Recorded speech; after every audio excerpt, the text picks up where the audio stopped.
Cool FM presents Pop Culture. Hosted by Andres Clemente. Get ready to dive into entertainment news and amazing music. Ready, set, go.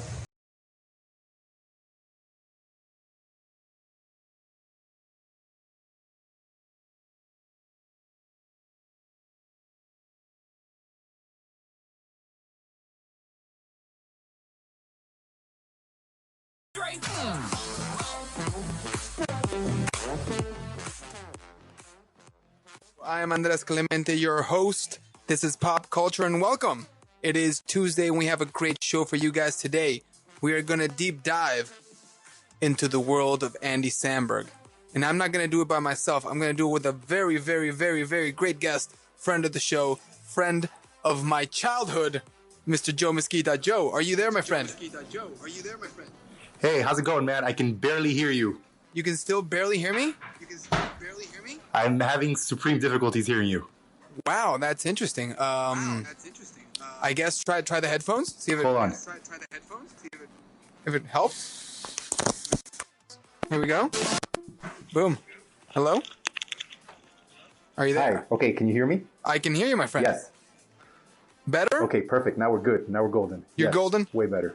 Awesome, man. How you doing? Yes. I'm doing good, man. I'm excited about today's show. This morning I was listening to some tunes. Yeah? Some Lonely Island tunes, man. And I was just, those things are so catchy, man. They're super catchy, but they're not radio friendly. No, they're not. It's not something you play for like your grandma or Yeah, I tried to put the intro of I'm on a boat and I noticed the last part of the chorus is extremely explicit language. It is. Those guys are dirty, man. No, they're not dirty. They're adults. Let's not insult them. They're good friends. Yeah, well, they're dirty adults. They're very good friends. They know I'm just kidding. They know I'm just joking. Yeah, they're avid listeners of this show, so you don't get on their bad side. Yes, very true. Very, very true. Want to keep them friendly. On site is what we want to do. Hey, I gotta say, you are the man that introduced me to the Lonely Islands. Like, I was a fan of Andy Samberg as an SNL cast member, but you gave me my first Lonely Island CD. I did? Do you remember that? Was it a copy? Did I make a copy? I think I do. Yes, it was back in the day when I labeled it. When we were very cool and we were like, hey man, I burned a mixtape. I burned a mix CD, man. These are some good tunes. Check out this. And you would do some artwork. When you give someone a mixtape, that's a showing of love, man. My friend, you did a little artwork in the cover. Beautiful stuff. Man, no, hey, what can I say, man? Hey, the Lonely Island is the bomb, man. It's incredible. It is what is today. I think it's what Adam Sandler was back in the 90s. You know, it was the best comedy music out there right now. No, am I mistaken? Oh yeah, for sure. You like the comparison? No, I think you're totally correct, without a doubt. I mean, I also think they reminded me a lot of Weird Al Yankovic. You remember him? Yeah. So, and I think they took him next level as well. I agree. Because I was a big fan of Weird Al. And these guys just, overtook that. They took the crown. They started this fake rap stuff. I heard they shot They're running it. Weird Al. They shot him dead and took the crown. They were very violent. Very violent. It wouldn't surprise me because they're gangsters. They are pretty gangster-ish. My friend, Andy Samberg has come out of his shell in the last couple of years. As I mentioned, he started at SNL. He started there with his two friends, Joe Mezquita and remind me of the other name? Akiva. I don't remember the last name. Chauffeur? But yeah, I think it's pronounced Chauffeur, yeah. And then they all left SNL and Andy Samberg starting actually having a career. He started in a couple films. He did a lot of indies. And then he got his own TV show, which is a big hit. Or, well, not a big hit, but a big critical darling, I must say. A critical darling. Yes. And now he has a brand new movie on Hulu during quarantine time, which is ridiculous because that's how we watch movies now. On streaming services at our houses. But let me tell you something. Like, I know you've seen it. I just saw the trailer yesterday for the first time. And at first I was telling you yesterday, I was like, oh, it's just another rom-com. But then I was like, man, this movie speaks to our current lifestyle. I agree. I agree. think.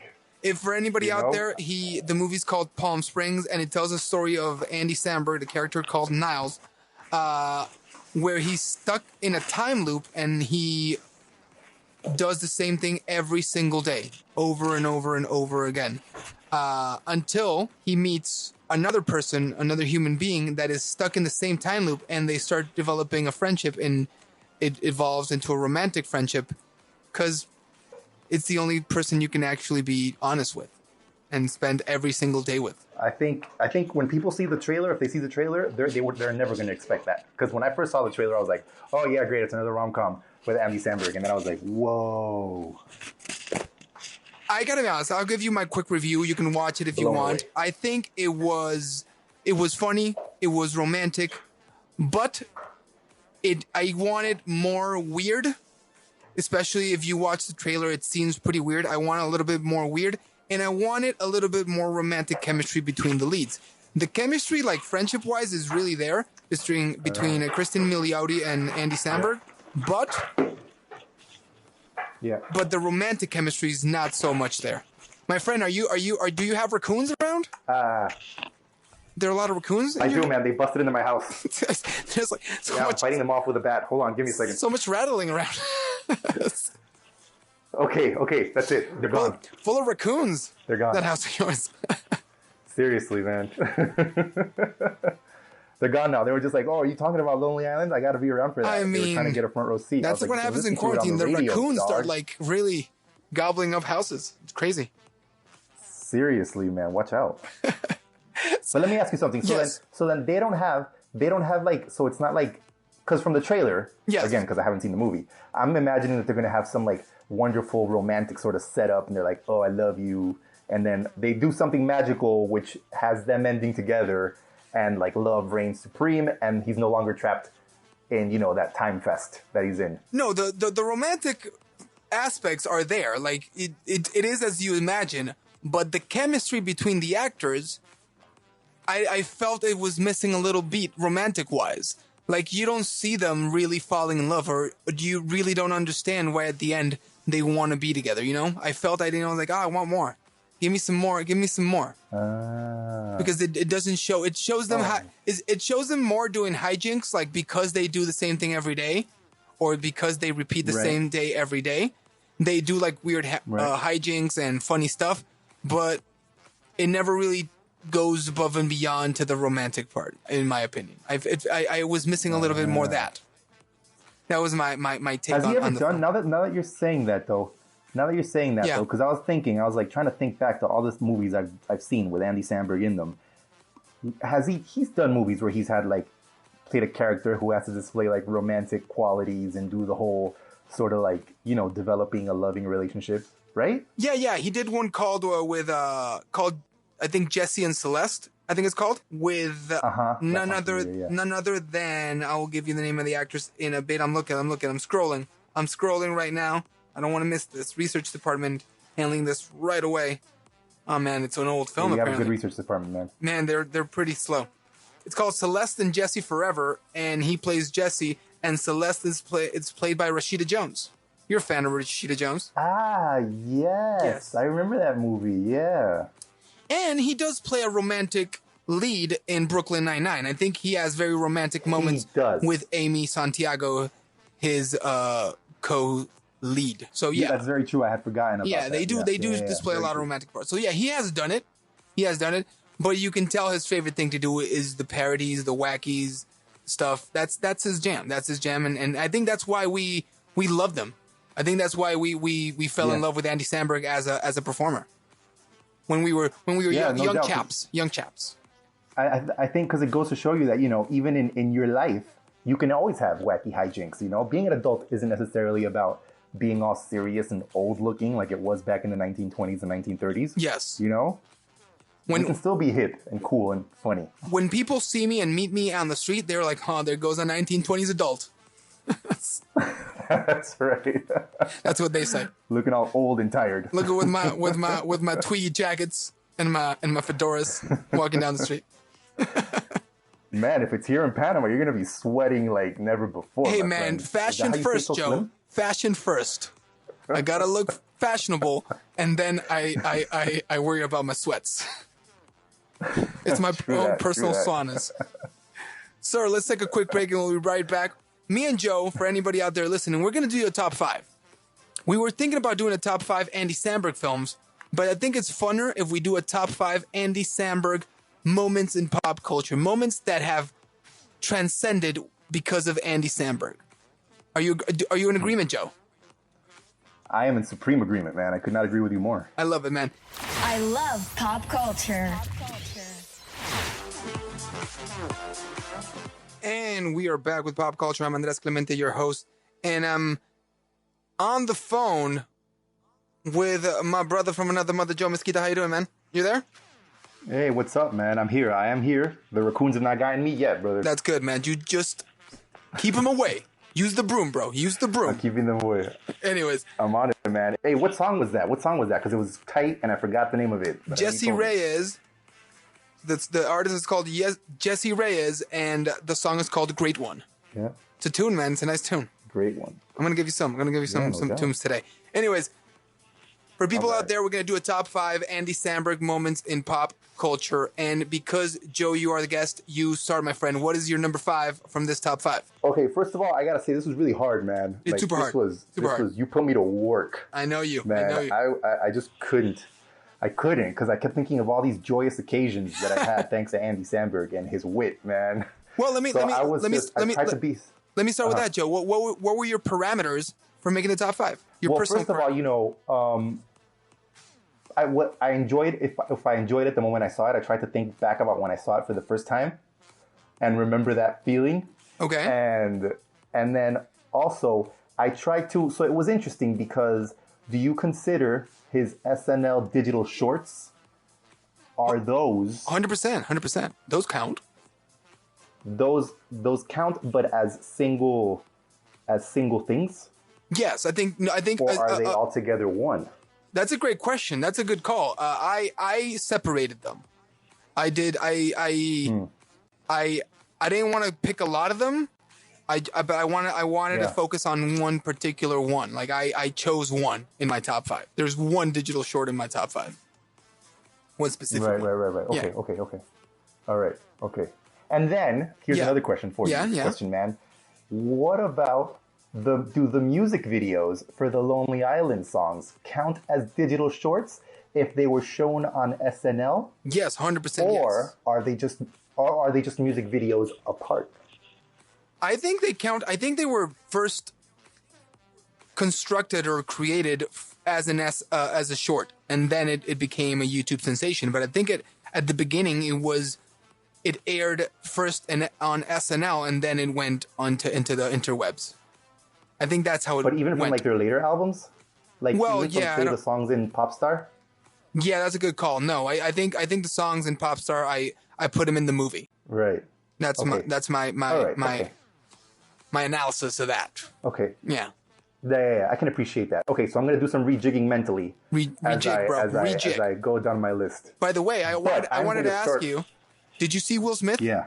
The thing with Will Smith and Jada? Man, don't. Are you upset? Don't talk to me about that. Sorry, man. Let's not. I'm sorry. It's still hard. I apologize. You just ruined Andy Samberg Day, man. It was such a weird video. I'm sorry if listeners have no idea what we're talking about. Will Smith found out his wife cheated on him on a radio show in front of him. Like, it was just such a weird moment in pop culture. It was on her Facebook. It was on her Facebook like TV show. She has a show called like Red Table Talk or something. I was like, what's happening? And she was like, did you see his face? No, I'm still like right at the beginning because I found out yesterday.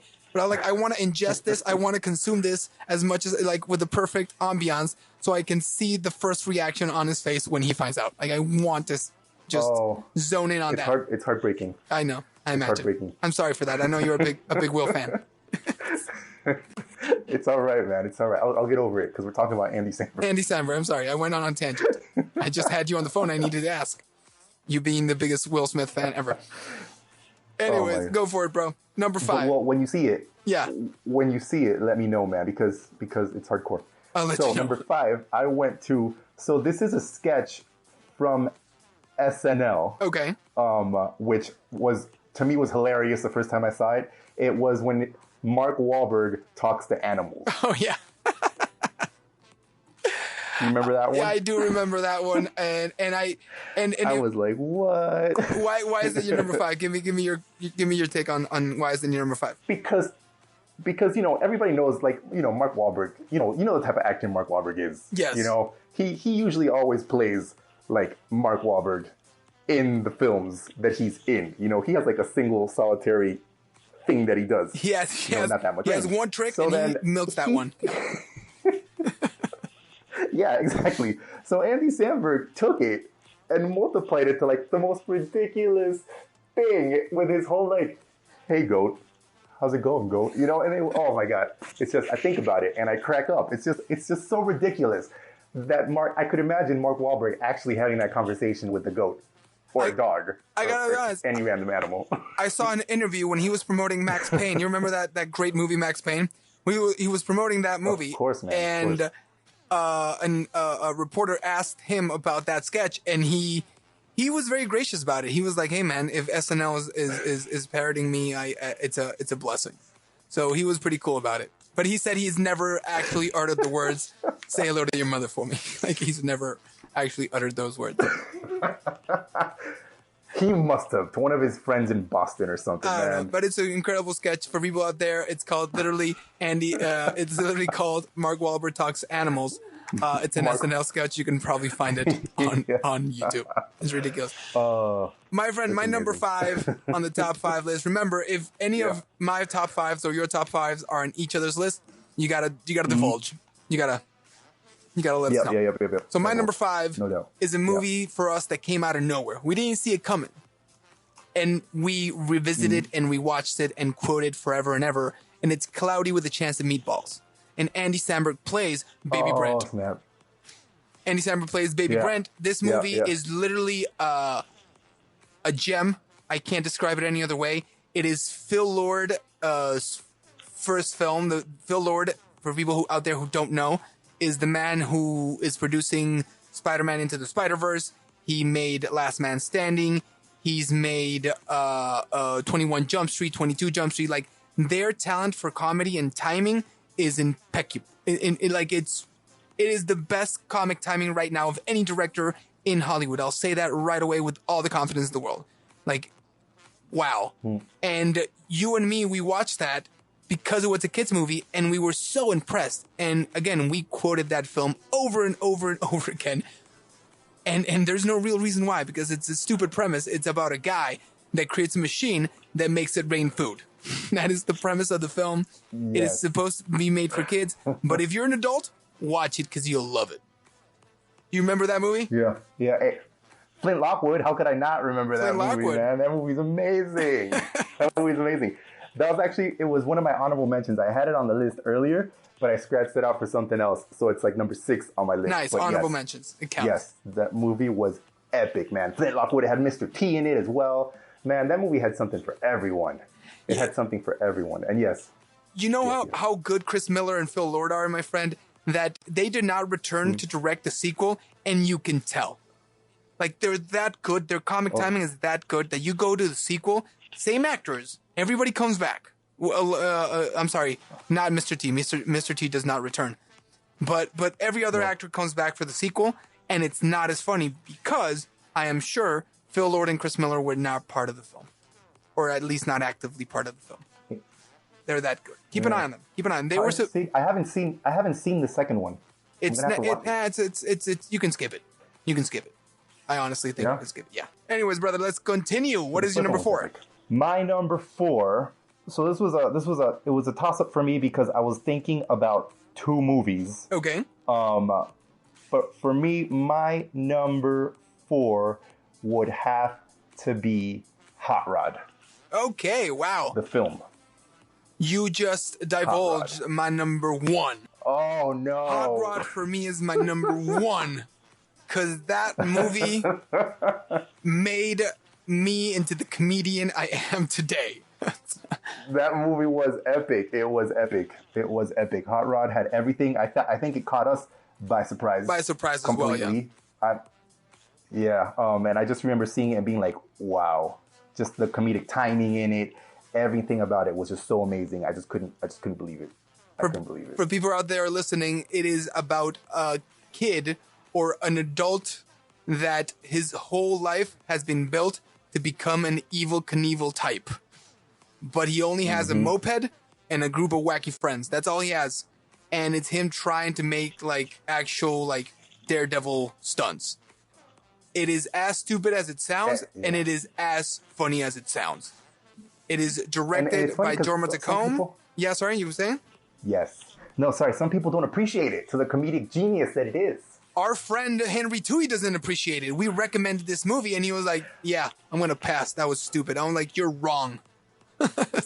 Oh, for shame. For shame. For shame, Henry. If you're listening, for shame. For shame. What was your favorite part of Hot Rod, bro? Man. What was your favorite moment of Hot Rod? I like the party. The scene where he's like, you know, where they're in a group and he's like, okay, they're introducing each other to Isla Fisher, who's new to the group. Yeah. And you're like, say your name and say something about yourself. And Andy Samberg's like, my name's Rod and I like to party. And then the other guy, and then Jorma's character's like, my name is whatever the hell his name is. I like to party. He's like, no, you don't like to party. I like to party. You have to do something else. He's like, I like to party too. And then they all like to party. Oh, it's ridiculous. Just the back and forth there. Oh, epic. That's the thing. The back and forth of that movie and the cutaways are just, wow. There's a whole moment where he needs to go think into the woods and he starts step by step the Footloose dancing montage in the woods for no reason at all. Yes. Oh God. It is like a police academy for a new generation. It's yes. Yes. I think everyone needs to see that movie, man. And they made that movie while they were on SNL. So it was, I think there was their first movie. And And yeah, I think so. And it gave us Danny McBride. Danny McBride was pretty much unknown at that part, and he came into that movie, and then he went into the whole Apatow universe. So that movie. And then when he beat that guy with the cone, with the parking cone, and he was like, "I've been drinking green tea all day." Oh, hilarious! Oh, man. Anyways, my friend, my number four has to be Lazy Sunday. And this is why that is the digital short I picked for a pop culture moment, because Lazy Sunday, it is debatable to think that Lazy Sunday made YouTube. It was the first viral video ever. I'm not saying like, oh, from Lonely Islands. No, ever. Lonely Islands. Andy Samberg has done interviews about this. He was like, I gotta be honest, people told me that it was on YouTube. I had no idea what YouTube is, and it exploded. It made Lonely Islands what it is. It made Andy Samberg what it is, and it made YouTube, which now we use as a reporting source. Like yesterday, it was reported on YouTube. It's like amazing stuff. Oh yeah, seriously. That Lazy Sunday, a comedy sketch about a couple of dudes that want to go see Narnia in New York, and they rap about it.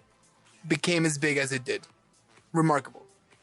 And I think it was just that. The fact that, you know, it is a comedy sketch where these two guys are rapping, and then they're rapping, right? And they're rapping in a hard, gangster-like way, but they're not rapping about the typical things that gangsters rap about. They don't look like your typical gangster, you know, and they're just telling you how their day progresses from when they wake up to when they go see the Chronicles of Narnia. I mean... It's genius, man. Like, seriously. I have a question. You yourself are a hip hop artist. How is their rapping talents? Yes, thank you. How are their rapping talents? Chris Parnell and Andy Samberg. I mean, really great. I mean, you can tell. I mean, I think I don't know if Chris Parnell is actually like if he's as much into hip hop as Andy Samberg and the rest of the Lonely Island crew is. But you can definitely see that there's a lot of passion in it. That it's not just one of these, you know, flavor of the month type of projects. Like, you know, oh, what's happening? What's hot right now? Oh, rap. Let's do a rap album. You know, you can tell that it's something that the production value behind the song as well. It's just everything fits.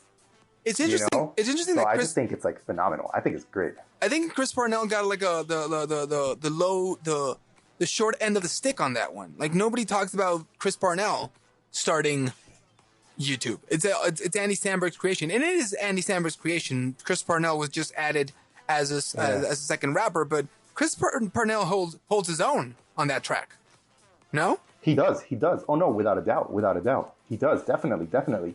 But I think it was just it wasn't one of those things. It was just like the Lonely Island featuring Chris Parnell. Was it? That was the title? That's the official title of it?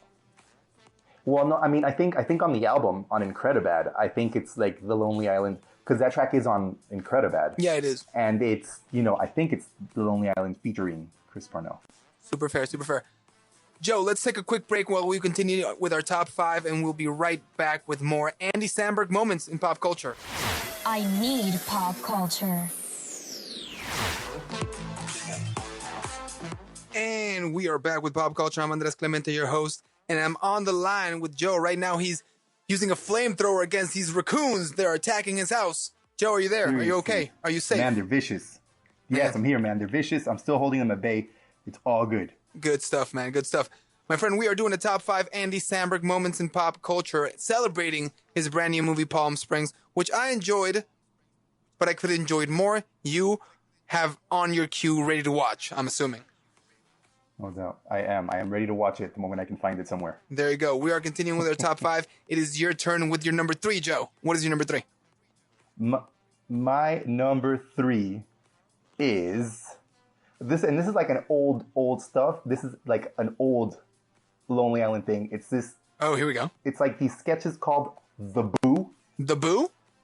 Have you seen it on YouTube? I haven't seen The Boo. What is The Boo about? So they have it's on YouTube. So it's like this series, right? Where it's like a soap opera, and it's sort of in the same vein as The OC. Do you remember The OC? Yes. So it's basically, so they have a character who's played by Yorma Tacone, and he's like this ninja. He's like this white American ninja kid who ends up living in Malibu. And that's why the show is called The Boo. And so then he's living in Malibu, kind of like the same way Ryan was in The OC. Okay. And he has all these types of problems, and people discriminate against him because he's a ninja, right? And they're like, oh, get out of here, you stupid ninja. And so one of the main bullies is Andy Samberg, and he plays your typical sort of like, like California hip dude, and he's like, oh, that stupid ninja. We don't like his kind around here. Like the Karate Kid. It's a ridiculous show. It's super ridiculous. Yeah. And they're just so they discriminate against him because he's a ninja. And they know that he's a ninja. And they're like, oh, you stupid. We don't like your kind around here. And it's hilarious. And you can see it all for free on YouTube. So, I mean, that was my number 3. Just because I remember when I first saw that, I was just like, The Boo. It's ridiculous. It's all on there. You can see like The Boo episode 1 and ridiculous, man. I got to check that out. Is there a Seth Cohen character? A guy who brings in Jorma Tacone's character into the fold? No? No, there isn't. Seth Cohen for life. Here we go. There isn't. Or at least I don't remember right now. I'm like thinking, but hey, Seth Cohen's character was pretty cool, man. He was like the comic books and stuff. Hey, man, he worked at Blockbuster. Did he work at Blockbuster? I don't know. Probably not. No, his girlfriend, the blonde girl that he liked. Oh yeah, that they dated. She worked there. The OC. Oh, classic soap opera for teens. Let's continue with top 5, my friend. I'm gonna give you my top 3. My top 3 is Get in the Cage with Nicolas Cage. Have you ever seen this sketch on SNL? I don't think so, no, but now I want to. It is a Weekend Update segment. It's an on-Weekend Update. Andy Samberg plays Nicolas Cage, and he gives his opinion on new movies. And Andy Samberg does a great Nicolas Cage.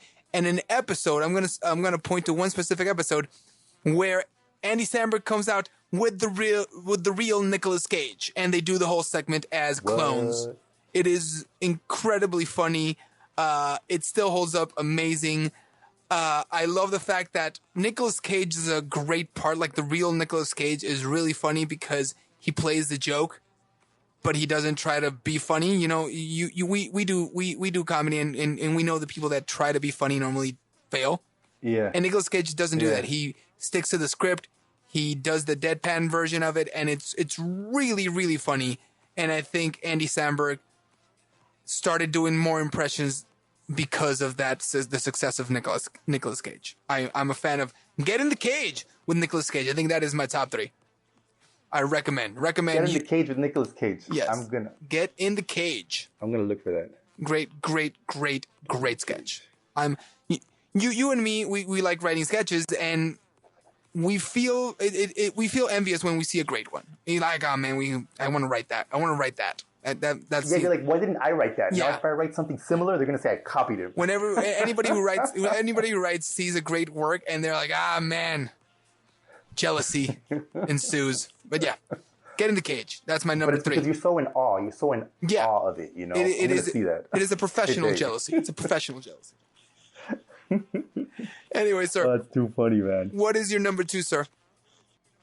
My number 2 is, and I don't know if the whole thing of it can be a number 2, but It is my number 2. My number 2 is just Brooklyn Nine-Nine. That is also my number 2, sir. Brooklyn Nine-Nine is my number 2. Tell me a little bit of your history with Brooklyn Nine-Nine.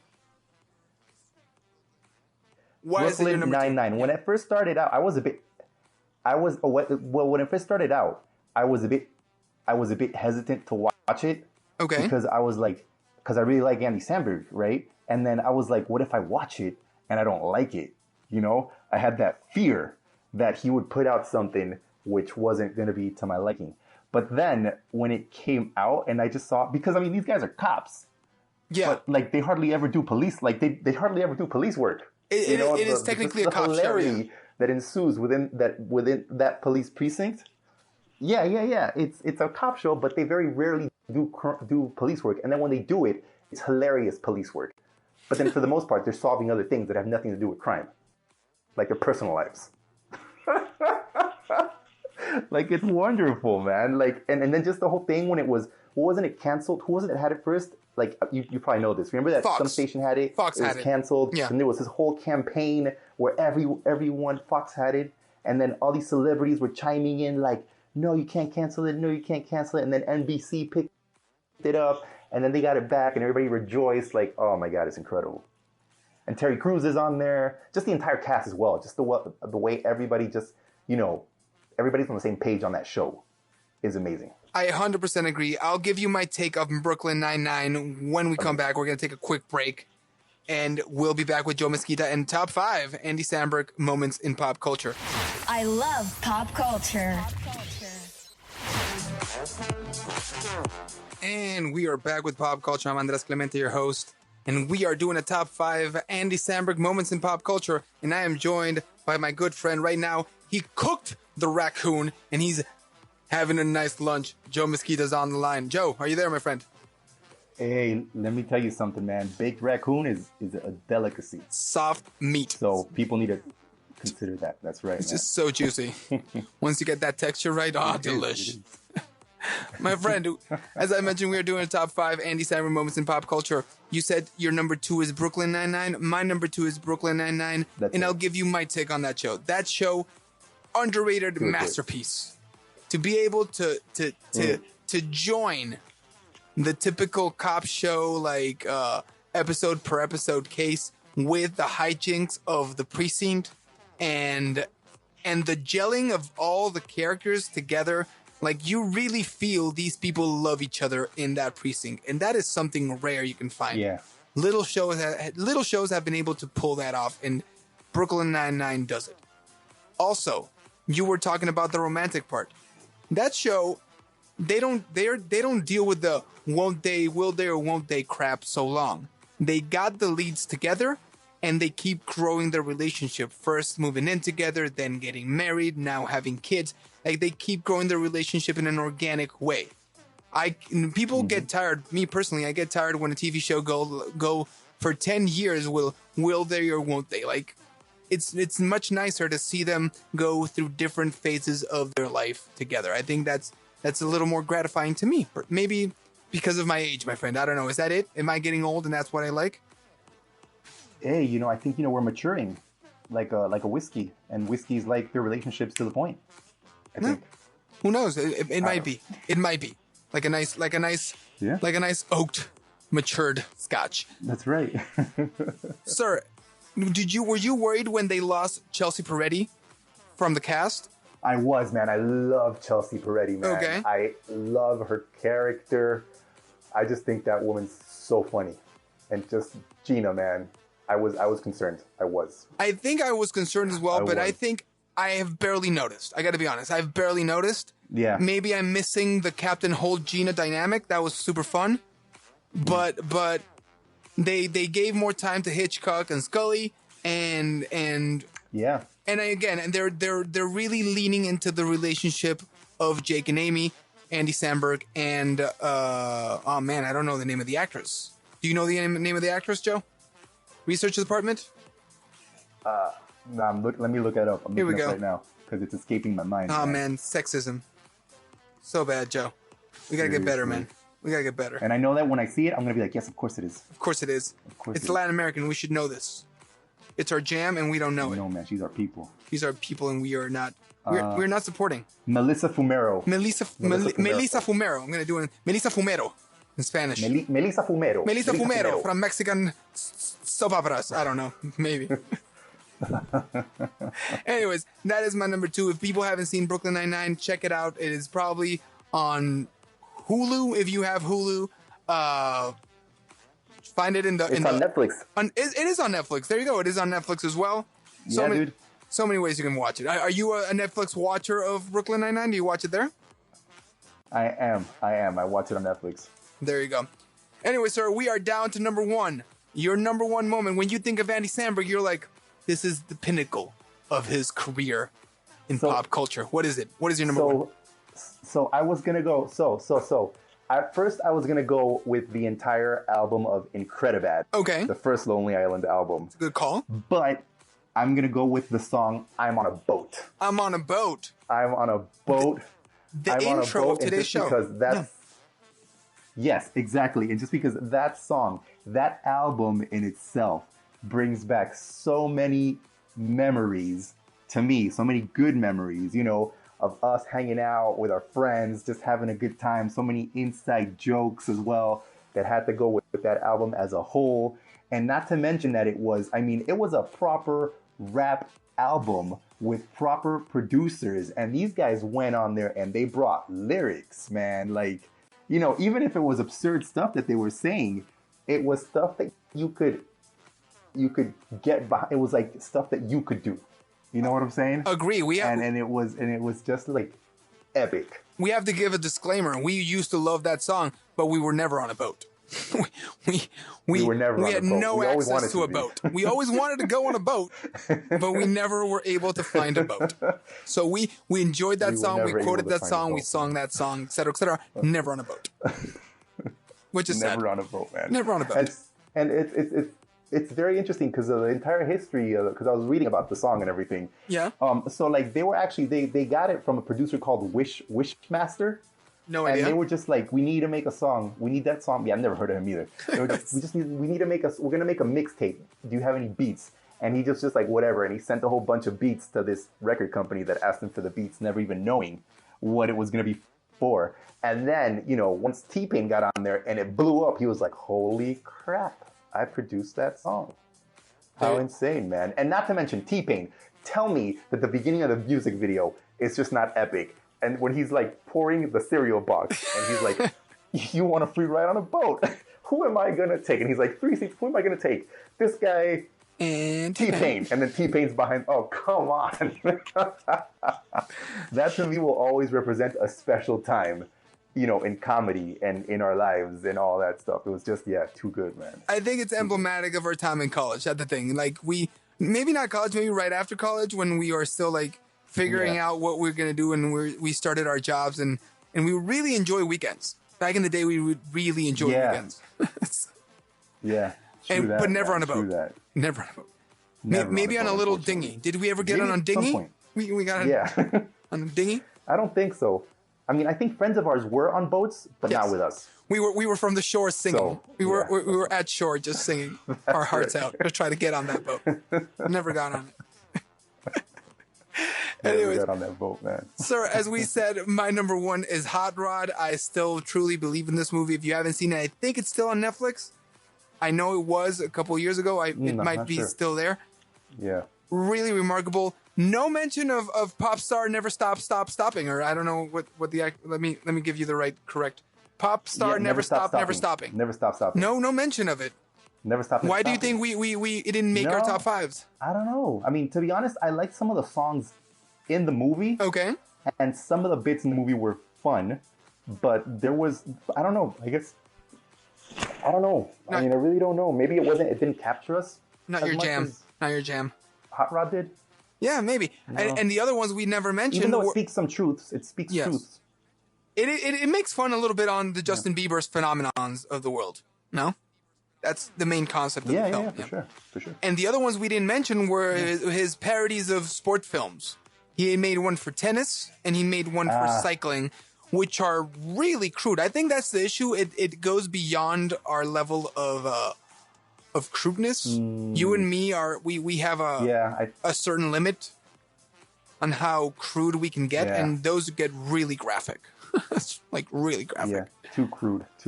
Same with. And you also forgot to mention the Bash Brothers one, man. I was gonna say. Okay. By the way, there was one song in particular on that whole movie that I really loved in the Bash Brothers. The story of Jose Canseco and Mark McGuire when they were part of the Oakland Athletics, devouring steroids.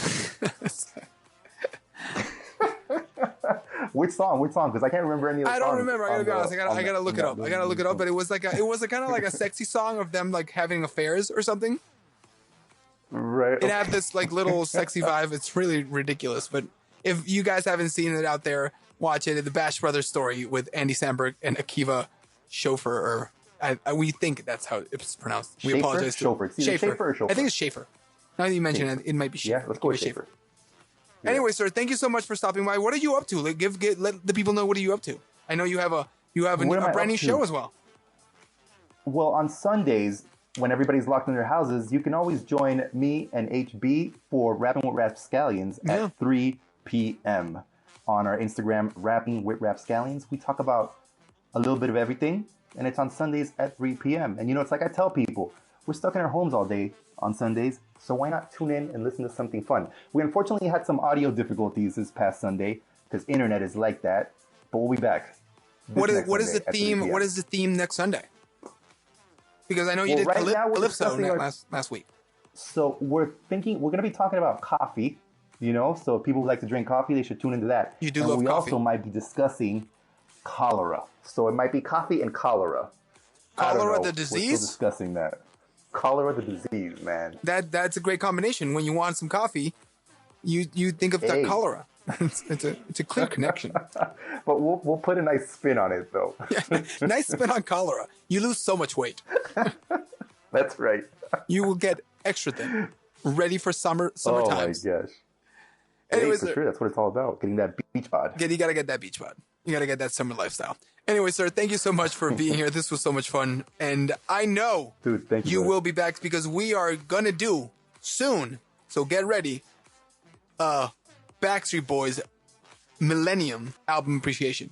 You know what's happening, dude. I'm looking forward to it. I know you're excited. That pause tells me you're pumped for that album appreciation day. Seriously. Anyways, take care. Say hi to the family. Say hi to Kelly. 100%, man. I'm already there. And by the way, thank you for the lentils. I'm going to say it live on the radio. Thank you for the lentils. They were delicious. Oh.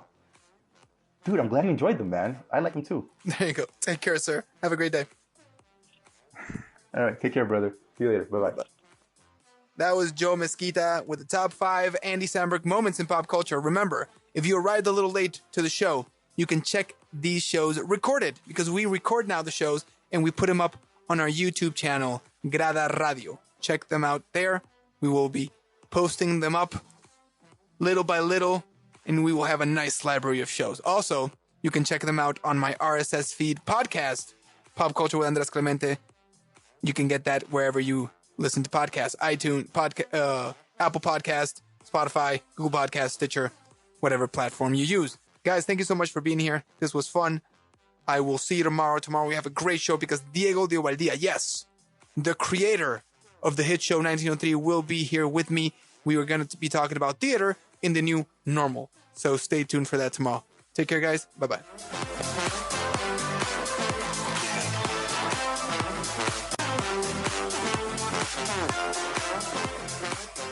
Andres Clemente signing off. Tune in to Pop Culture from Monday to Friday at noon. We'll be back.